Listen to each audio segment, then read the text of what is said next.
Yo, we live, and these guys just got gas right now. You know why? Tell them, man. Tell them what just happened. Bro, Martinelli, bro, potentially training for Arsenal, man. He's back. Woo! He's back, baby. And you know what? Let's cue that intro.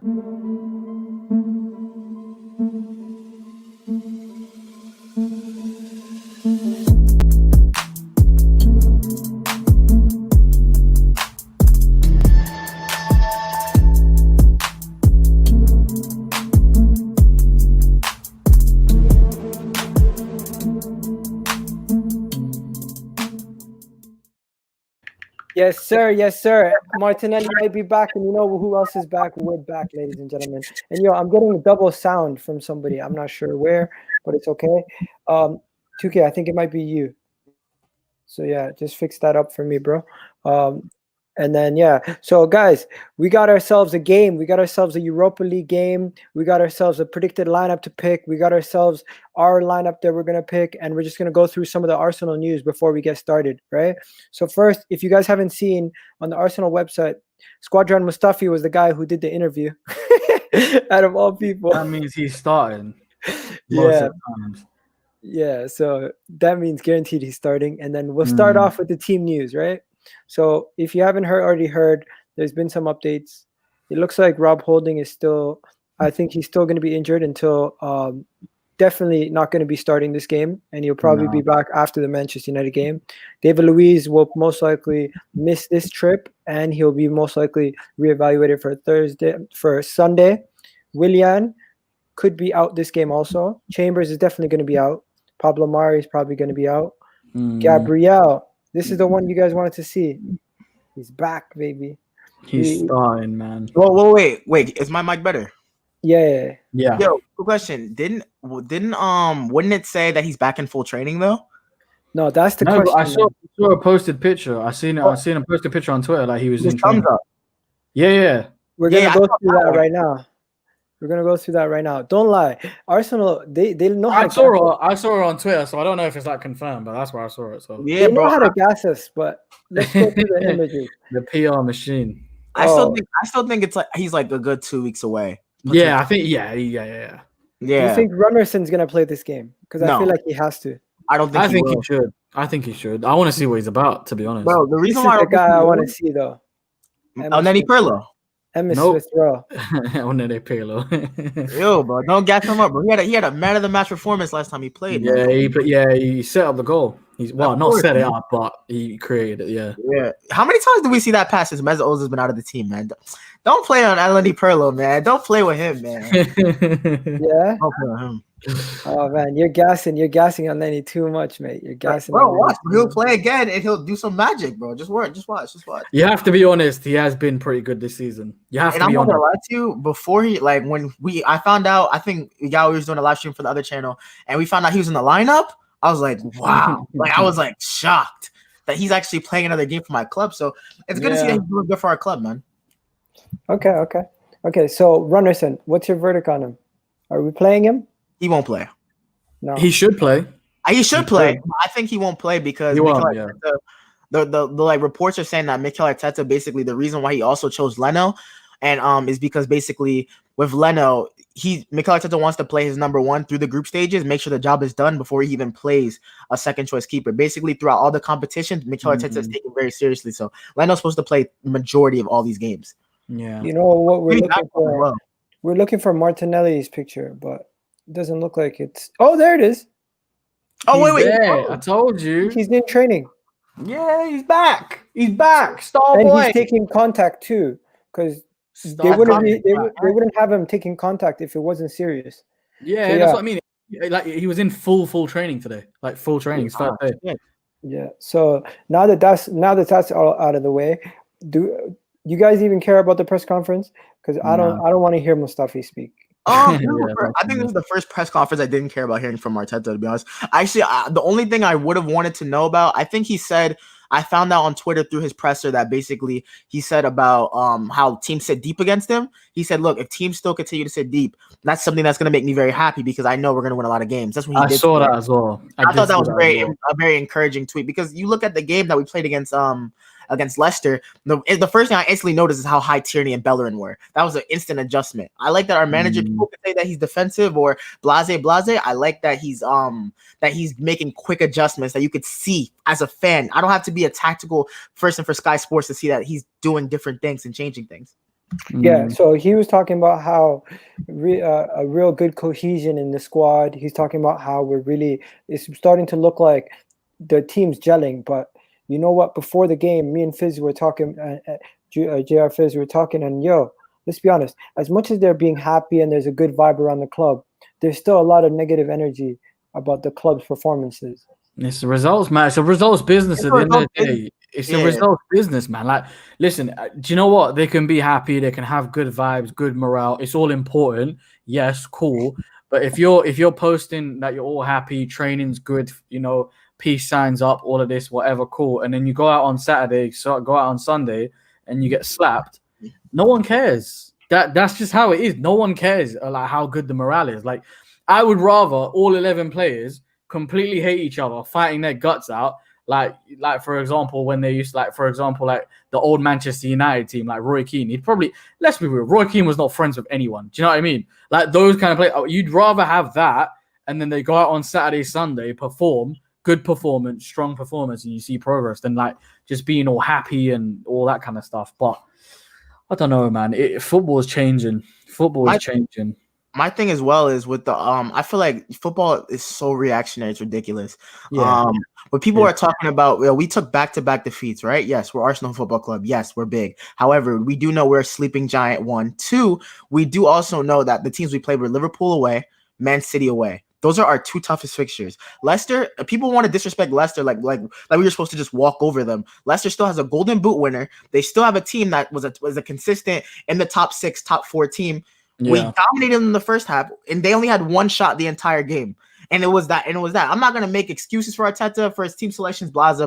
But I can say, bro, our losses aren't against teams that we shouldn't have. People are going to look at that West Ham result and say we played boring football, for example, right? However, with that result, that looks a lot easier now after they went and did a couple of things the next couple of weeks after. Yeah. That looks a lot more impressive now. Yeah. Football is such a reactionary game, man. No, 100%. But yeah, before we get straight into the lineup, I want to mention some key factors going into this game, right? Arteta, is he going to go back to a 4? Is he going to play a 3 again? What is he going to do with the formation? And can you guys see him changing the formation again and going back to a 3 after the performance that we had against Leicester? I think if he, for me, I'm a big fan of have a plan, stick to it. What's your vision? What do you want to do with this team? You've been here for 10 months now. You've been working with what you've got up till now. Cool. I understand that. I understand our defense is not as good. You want to concede less goals. We're conceding less goals. But now we need to start going at teams. I'm on that. We need to start going at teams. We need to start using what we have in our arsenal, if you pardon the pun. But for me, I don't think he should go back to a back 3 because I don't want this chopping and changing business. Tell your players, defense, etc., etc. We're playing in a 4. This is a system that I want. This is what I want to play, and drill that through every single player. I don't want 1 week, Mustafi, David Luiz, these guys playing a 3, and then the next week he's going into Europa League. He's got I don't know who, for example, he's got other players he's using in the back 4. Stop, no chopping and changing. If you have a vision and you want to do something, stick to it. Because you have to think of that, other good managers. They have a vision. Yes, they, to a certain point, use the players they have and use the tools that they have. But ultimately, the top class managers, for example, a Pep, a Klopp, etc., they have a vision when they come in. They know what kind of style they want to play. They know what kind of players they want. And I feel like Arteta hasn't, for me personally, yes, we've conceded less goals, but for me, I don't think he's put his imprint on the team as much as what I expected him to when he first came in. So for me, stick to the 4. If that's what you want to go with, the 4-3-3, that whatever you want to go with, stick to it and just drill it through the squad.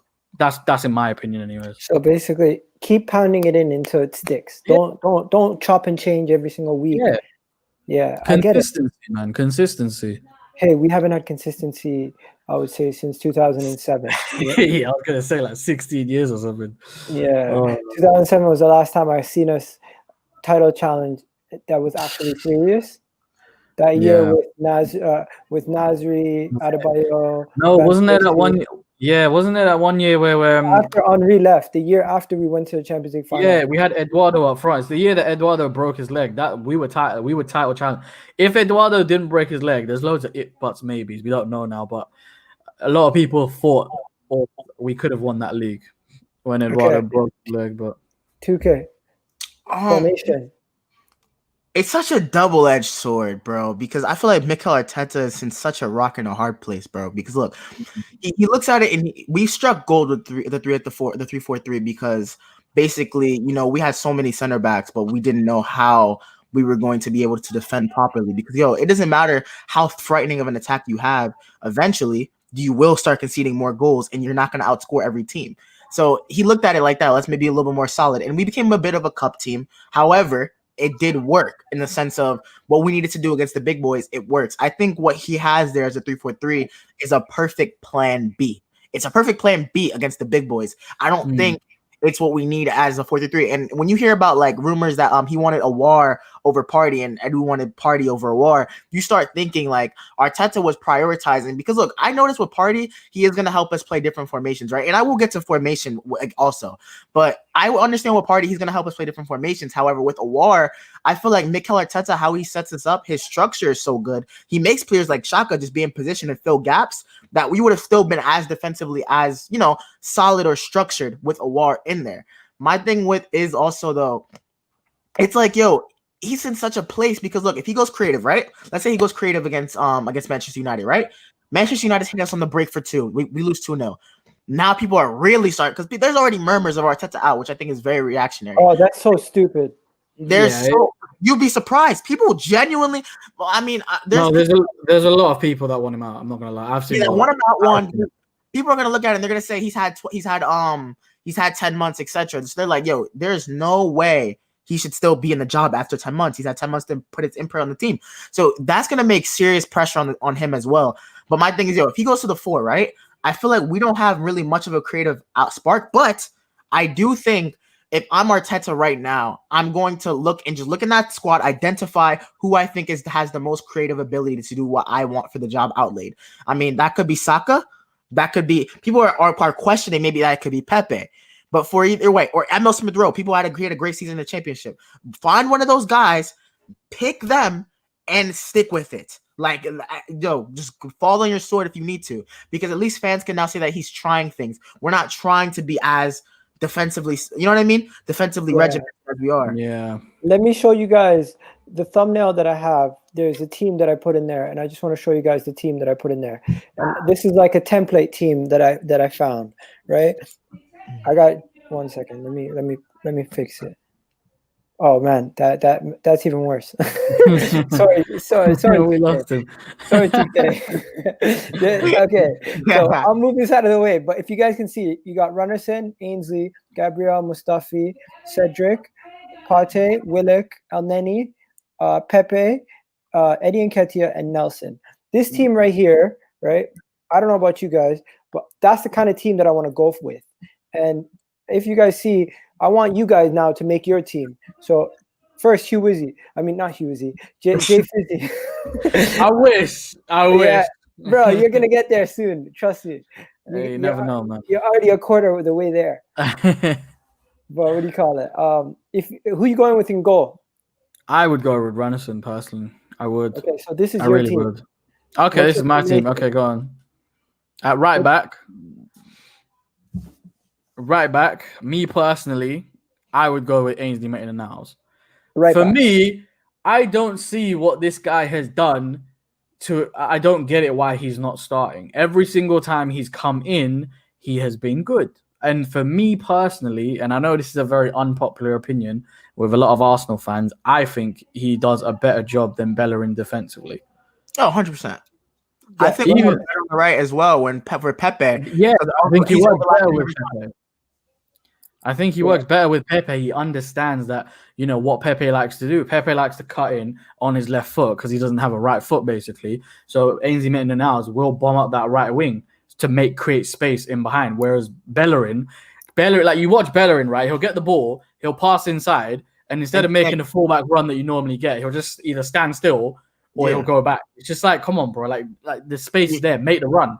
Do you know what I mean? You're offering Pepe nothing. Exactly. Nothing. And people will slate Pepe and say that he's not this. What winger do you know? What winger do you know right now? The Premier League, maybe prime Eden Hazard, but maybe that's getting doubled up and it's just breaking through gaps, breaking defenses, etc. Yeah. Okay, so 1 second, 2K, are you also going with Ainsley at right back? I honestly think Arteta's not a risk taker, bro. So no, this is your team. This is not Arteta's team. This is my team. What would you do? Bro, we know what Arteta would do. We all know Arteta's going to play Ainsley as a left back and put Cedric there. We all know that. But what would you do? This whole Cedric business as well, man. What kind of a fraud signing was that, man? Honestly.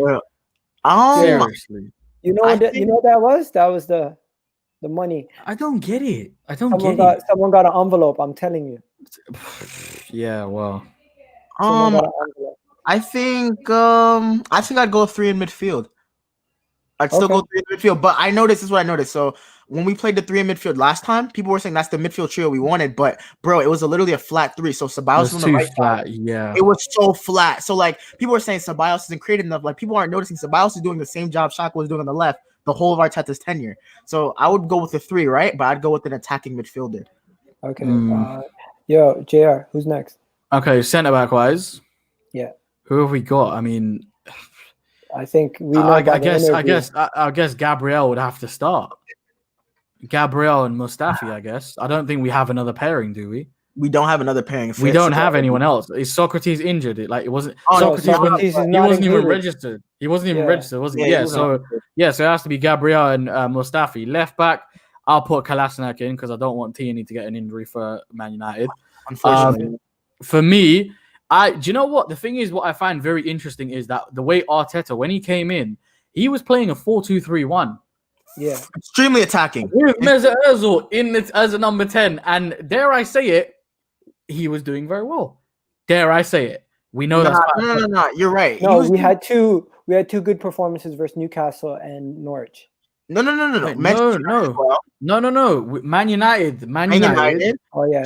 Chelsea as an attacking formation. I don't know how we lost that Chelsea game. Yo, Leno forgot how to catch a ball. That's why we lost. Besides that, we battered Chelsea. I was surprised we 4-2-3-1 against so many teams, man. That's the one that Jorginho should have got sent off when he pulled back Guendouzi when he didn't, and then Jorginho could have got sent off too. Yeah, true. Yeah, I think the team that you're picking there, Thomas Partey, Mohamed El Nene, Emil Smith-Rowe, 100%. Do you know for me? Do you know who I want to see instead of Thomas Partey? And this might be a little bit here and there. Aziz. No, not Aziz. Is Joe Willock available? Yeah. I would put Joe Willock in. I want to see all kids.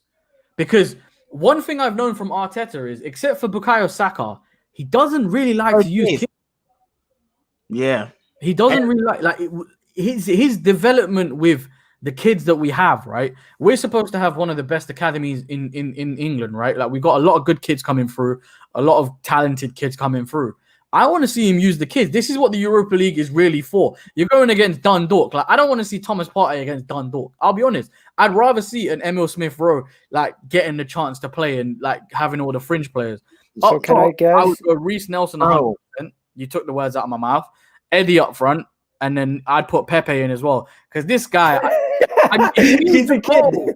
He needs a goal, man. I don't know what he. Do you know what? Yeah, the thing is with Pepe, the thing that frustrates me is when you watch him as a footballer, he has ability, but the problem is, I think it's his character. He's a very timid character. If you watch him, like he's not like a Mane, for example. Mane will just grab the ball and just run direct. He wants to make something happen. I think Pepe is a little bit. Let me read the comments. Kind of thing. There's a lot of comments coming in. Go on. Big up defense, 2K defense and JR. Then you got what do you call it? Football is dead, said Semantic FC. He's been going in. If if we go with the team that Wenger approach, basically we'll open up and 4-1s. Arteta is knows we attack Villa and Leicester. I think he's saying that if we go at a team, it will basically be on like a 4, like we'll get battered. But the thing is, the reason why I don't think that is because defensively, I think we have improved because we've got 2 players in Thomas Partey and Gabriel who make us much more defensively solid. And that's the reason why I want to go at teams. The team isn't balanced, though. He's right. Yeah, the team isn't balanced, but that's because of Arteta making stupid decisions. But if you look because of our team, if you look at the game, right? If you look at the game, literally, if you look at the Leicester game, yes, they were sitting back, right? But if you guys really noticed, we had 2 people back. Like for the first 60 we had 2. Like, yo, I'm not gonna lie to you. People are gonna say that half was boring and that half was dead. But I like watching games sometimes tactically. That first half, I was like, yo, that first half was just so entertaining to look at because I haven't seen that. Like, I haven't seen our wing backs so pushed high. Okay, guys, it's getting interesting. Basically, they're talking about Insigne now as being we have no overlapping running. Right backs. I think that's the Bellerin, They're saying Ainsley Maitland-Niles is our best right back at the club. I completely agree. He's saying Lamptey's the best English right back right now. Right now? Lamptey's balling, I'm not going to lie. Yeah, he did good against us. He's a baller. Right? And then Semantic FC says Ainsley Maitland-Niles dropped after Mesut Ozil's comment in support of Rapid Vienna press conference, which showed the board Mesut is exiled and forced him out. Ainsley Maitland-Niles got dropped. Bro, don't involve politics, man. Ainsley Maitland-Niles is a better right back than Bellerin. I want to see the best players. No, he's saying it has something to do with anyone who basically talks about Ozil gets exiled. Yeah, anyone who supports Ozil basically is going to get basically dropped. I don't know. Nah, man, I'm not on that. I'm not on that, but bro, on what JR said though, bro, if I'm being honest, I feel like Arteta isn't picking the right kids, bro. Personally, the reason why I think this is because look, I feel like the kids that really truly deserve a chance, we're not, or hasn't seen the light yet, we're not playing, and then the kids that have been constantly getting chances, we're just literally consistently the team. I feel like certain players just like we're just basically looking for hope at this point with certain people. Like people are like, over this week I've seen people gas up Nelson. Don't get me wrong, he all has potential. He's better on the left. The fact that Aubameyang, his best game was on the wing against Liverpool, and the other game was the Carabao Cup game versus Leicester, and he's shown on the left wing he's a much better player. Okay, Egal, question. In that game, right? That game was we had 20% possession that game. We pressed the whole game. Yes, he has work rate. However, did you see him pick up the ball and run at somebody? Did you see him beat somebody? Did you see the Chelsea game at home when we lost? That was a game I was impressed by him that game. But guess he played well that Chelsea game. He played well. But like, look at Chelsea for example. My bad. Go on. No. Everyone says Reece Nelson this, Reece Nelson that. You know what, JR? What you said, just play the kids and give them an opportunity. A lot of people will say that. But the moment they see anything negative to point out, they will jump on their back. So either you have to go all the way in or don't go in at all. Because a lot of us, we want to play the kids. We want these kids to come through, but we're not going to give them the chance that Greenwood and Rashford are getting. Yeah. But they're also not as good as them. I don't know, man. Like with Reece Nelson and these guys, like I've seen, it's been so long since we see them play. Like they get like one start and then they dropped, and then they'll get like 10 minutes here and then they won't play like for like 4 or 5 games. It's just like, as fans, right? We can't even, like, for example, I'll give you a perfect example. Mason Greenwood, right? Yeah. Everyone knew Man United. I watch a lot of Man United fan channels, right? And every single one of them, they knew he's a baller. The kid's a baller, right? He gets put in, and now he's getting played on a consistent basis, and now everyone knows that this kid's a baller. But the thing is with us, right, our youngsters, I just feel like they're not getting a chance. Genuinely, I don't think they're getting a chance. Someone like Ainsley Maitland-Niles, right? He plays midfield. Why wasn't he in the midfield? If you're playing Bellerin, cool. You want to stick Bellerin in, you want to keep him in, cool, no problem. Like against who was it? Rapid Vienna. Why didn't we have Ainsley Maitland-Niles in midfield then? Try something different. Okay. Try something different. Yeah. JR, I agree. It's just I don't know, man. No, I agree. I agree with the state. Ainsley Maitland-Niles has been at the club long enough. He's played so many senior games long enough where he should be getting a chance. But now, when I go into someone like Reece Nelson, Joe Willock, right? I think, look, Arteta's taking the approach. When you say he doesn't play kids, I get where you're coming from. I think that he takes the approach of where maybe Pep takes it, for example, where like, yo, all right, look, for someone like Saliba, right?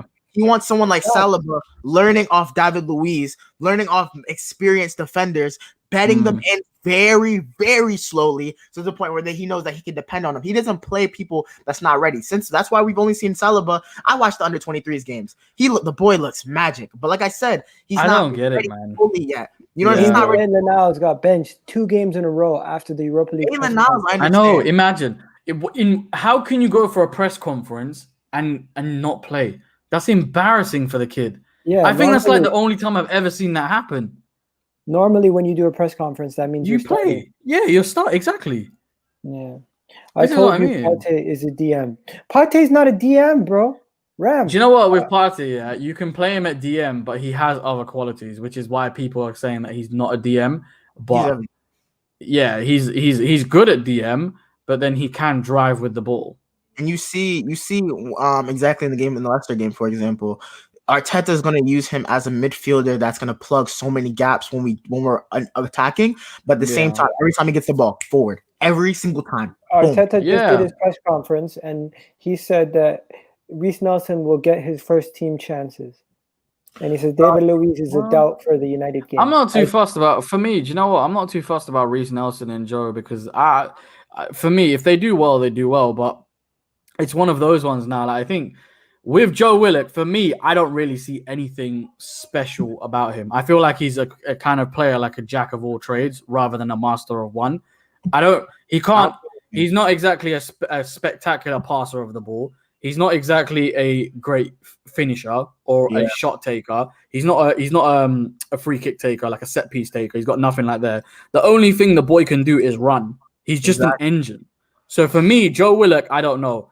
I don't really see anything for me. I don't rate Joe Willock. I don't rate Reece Nelson. Right now, I think people were gassing Reece Nelson as well when Arteta first came in. Like, oh, you saw the work that he did to Sterling, and Sterling was such a project. Oh, Reece Nelson might be the next Sterling. I think we're hoping for Reece Nelson to become something. We're not. For me, I haven't seen enough to convince me. Like, yeah, this guy's the real deal. He's had one loan. Can I say something, guys? Let me sum up a lot of the stuff that we're saying. I genuinely feel like there's a lot. We're hoping for the best, but we're expecting the worst. That's what it is.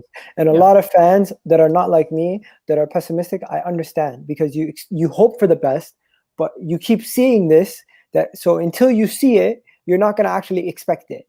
Where for me, sometimes it's almost like false hope. I expected us to beat Leicester. I expected us to beat Man City.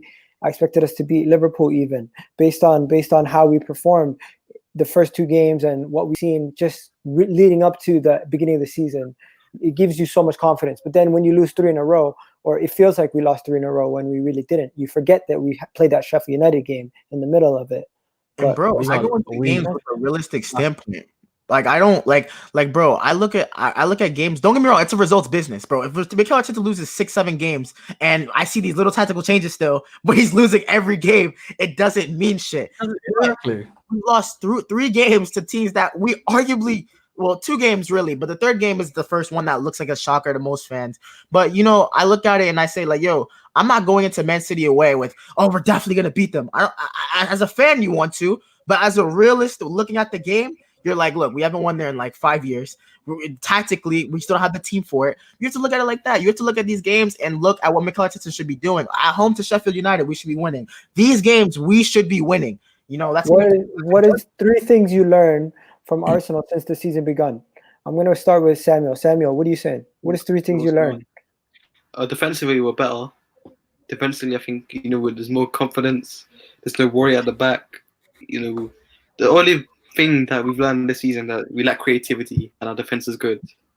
That's what I'll say. And we're lacking service to Aubameyang. This is our Achilles heel this season. But defensively, there's no issue this season. It's not the biggest issue for the first time in 5 years. Okay. JR, I'm gonna throw it to you. Try to find something different if you can. Something different. 3 things that we learned. You can keep it similar, but maybe different context. Yeah. One thing I've learned about Arteta is he does have his favorites based on what he said before. So I think on like the things that he said before, like when he came in, I've seen that he's kind of gone against it a little bit this season. Another thing that we've learned is you can't play Aubameyang on either wing because eventually the goals will run dry. For me personally, I think you should play him in his best position. And then thirdly, I can't really think of anything else that we've learned. Like, I mean, so, for example, something that's not new but we know that is still there is mistakes. I feel like there's a lot of individual errors that still cost us in games. I don't think that's new though, but I say that's the third thing as well for me. Okay. 2K, I probably know where you're gonna go. And you know what, JR, I know it's difficult to follow what Samuel pretty much said all the stuff, but you did a good job there. That's what I mean. It's difficult when you're off. But 2K, I'm gonna give you the toughest task now. After 6 things already being said, try to find 3 more things to add on. For me, all right, I'll go into each point. For me, you said 3, right? Yeah. All right, for me, first thing we learned that Mikel Arteta is not a risk taker. And that's not a bad thing. I'm just saying that he's not a risk taker in the sense of, all right, people thought that when we first coming into the season, Saliba and Gabriel was going to start instantly. No, wrong. Mikel Arteta likes to bet in players. We learned that every player that Mikel Arteta buys, bar Willian, because he has so much Premier League experience, he doesn't like to start him. Gabriel, the only reason he started was because David Luiz got injured right before, so he had to play Gabriel and Holding because they were the only fit center backs. Like, he doesn't like to bring players in and instantly start them. 1. 2, we found out also that Mikel Arteta has a team playing with structure. We haven't had a structure in, I don't know, God knows how long. At least in my lifetime, because I've been through the Wenger times. We played with just freedom and positional freedom. We didn't play with a structure. For example, Granit Xhaka dropping into the left back slot, or Granit Xhaka dropping into the back, making it a back 3. For example, those type of things Mikel Arteta has implemented. But then lastly, I think we've also learned that Mikel Arteta he's not going to just change his principles. So, like, for example, I remember beginning of last season, and even this season, we'll take off a player simply because it doesn't fit Mikel Arteta's style. Like last season, I forgot who it was, but we took someone off for Kolasinac. Yeah. We went down to 10 men, for example, because he's simply just left-footed. Simply because he's left-footed. So things like that, Arteta is very regimented in his structure and how he wants his team to play. So he's not going to buck from his ideas. So people thinking that he's going to instantly change from his 3-4-3 or make it a 4-3-3 and it's going to instantly be super creative and we're instantly going to be a team that's just going to be threatening was completely wrong. Yeah, that's cuckoo land. Now, Samuel, let's be honest, bro. Me and you are probably a lot more optimistic than 2K and JR. I'm not saying they're pessimistic, but I'm just saying they're a lot more. They've been through the ringers a lot more than us, maybe. Yeah. In the sense they I don't know. It's two types of fans. We're split down the middle here. Me and Samuel, even when we play shit, we try to find a reason why to be still happy. Where I feel like JR, I'm not saying you're negative. I know you're not negative. I can be negative. Realistic. I'll be honest. I'll just be honest with it. When we lose, the thing is, when we lose, I'm just so pissed off. So, bro, I just hate dying on the Arsenal story anymore. Like, unless I really believe we're winning, bro, I'm not. Because look, there's been so many times where I've said, like, for example, Leicester, I was like, okay, cool. I mean, they're on a high right now. Who knows? We might just batter them. You know what I mean? We might see some serious shit today. And then we lost. But even though I saw some improvements, we lost. You can't die on the Arsenal story. Every time lately, since in my lifetime, that we're meant to win. We're meant to make a statement. We lose and we bottle it. So why am I still going to die on the Arsenal sword, bro? Yeah, so I'm just going to say it. Predictions, I'm going to leave my prediction for before the watch along begins, but I want Samuel, I want 2K, and I want JR. You guys give us what you think is going to go on. Try to be like a fortune teller. Tell us what you think is going to happen throughout the game. So you don't have to be super detailed. You don't have to say, oh, Aubameyang is going to pass it to this guy. But you can just be like, hey, we're going to win 2-1, and I think these people are going to score. So, Samuel, I'm going to start with you. I think this is a preparation game for Man United on Sunday. We're just preparing. It's basically a training game just to prepare us, see who's good, who's bad. I'm going to 3-0 Arsenal win. 3-0. I like the confidence, man. Now, I'm going to leave it for JR. in a bit, but I'm gonna go straight to 2K. And 2K, in not too many words, try to tell me how do you think this performance is gonna go? I'll be real quick. I think the lineup we just made will be completely wrecked by Arteta. 1, 2, it's gonna be extremely strong because he's gonna prepare for Man United. And 3, I think it's gonna be a very decent game. I think we might be 2-1. We're gonna miss some chances. We're gonna start a lot of senior players. Okay, 2-1 and JR. I know. Okay, I know. I'm gonna say. You're not on the moon right now, but no. I'm gonna say no. Listen. Let me big screen this for you. It's Dundalk, lads. All right, we're not playing Barcelona. We're not playing Bayern Munich. Like, it's Dundalk, lads. All right, It's like it's Spurs. come on. Like, it's Dundalk. Do you know what I mean? Now, honestly, all jokes aside, I think it's going to be 2-0. I think 2-0. I don't think they'll score. If they do score, it's an absolute embarrassment. But I think I'm going to say 2-0, and I think Pepe is going to score. Boom. I don't know who'll get the other goal, but I think Pepe will score. You heard it here first from Samuel, JR, 2K, and you already know where to catch these guys. If you don't already know, you know where to. JR, you can shout out your channel, of course. Yeah, JR Fizzy on Instagram, Twitter, YouTube. Do FIFA content every single day, live streaming and stuff. So yeah, check me out, man. Massive. If you want to see a guy who's doing what he loves and he's doing it for a living now, that's the guy right there. And you got 2K, my guy in Florida, already voted. You already know.